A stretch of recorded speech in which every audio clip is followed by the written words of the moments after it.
पश्चिम बंगाल में विधानसभा चुनाव से ठीक पहले एक प्रशासनिक और राजनीतिक फैसला सामने आया है, जिसने सियासी माहौल को और गर्म कर दिया है। राज्य सचिवालय नवान्ना की ओर से जारी एक आधिकारिक अधिसूचना के तहत सिविक वॉलेंटियर्स और विलेज पुलिस वॉलेंटियर्स के लिए एडहॉक बोनस बढ़ाने का फैसला लागू कर दिया गया है। नई अधिसूचना के मुताबिक अब पश्चिम बंगाल पुलिस और कोलकाता पुलिस के अधीन कार्यरत सिविक वॉलेंटियर्स को सालाना 7400 रुपए का बोनस मिलेगा। पिछले वित्त वर्ष में यह राशि 6800 रुपए थी, यानी इस बार करीब 600 रुपए की बढ़ोतरी की गई है। यह निर्णय राज्य की वित्त विभाग की ऑडिट शाखा की सिफारिशों के आधार पर लिया गया है और 27 फरवरी 2026 के मेमो के अनुसार इसे प्रभावी किया गया है। सरकार ने यह भी स्पष्ट किया है कि इस बोनस को राज्यपाल की मंजूरी मिल चुकी है और इसका खर्च निर्धारित सरकारी मद से वहन किया जाएगा।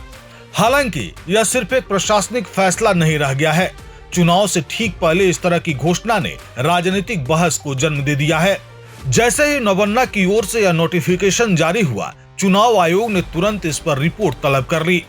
यानी अब यह फैसला चुनावी आचार संहिता और निष्पक्षता के दायरे में जांच के घेरे में आ गया है।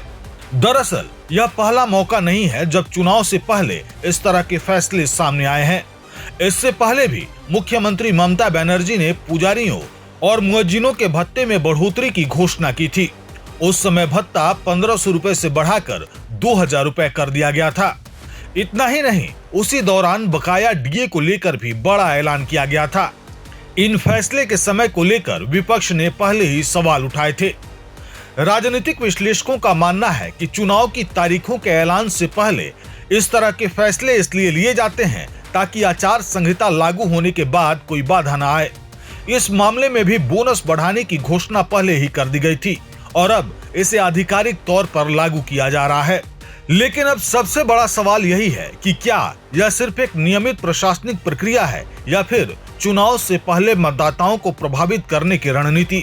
चुनाव आयोग की नजर इस पूरे मामले पर बनी हुई है और आने वाले दिनों में इस पर और सख्त रुख देखने को मिल सकता है। पश्चिम बंगाल विधानसभा चुनाव के इस गर्म माहौल में यह मुद्दा अब सिर्फ बोनस बढ़ाने तक सीमित नहीं रहा, बल्कि यह चुनावी निष्पक्षता, सरकारी फैसलों के समय और राजनीतिक मंशा पर भी बड़ा सवाल बन चुका है।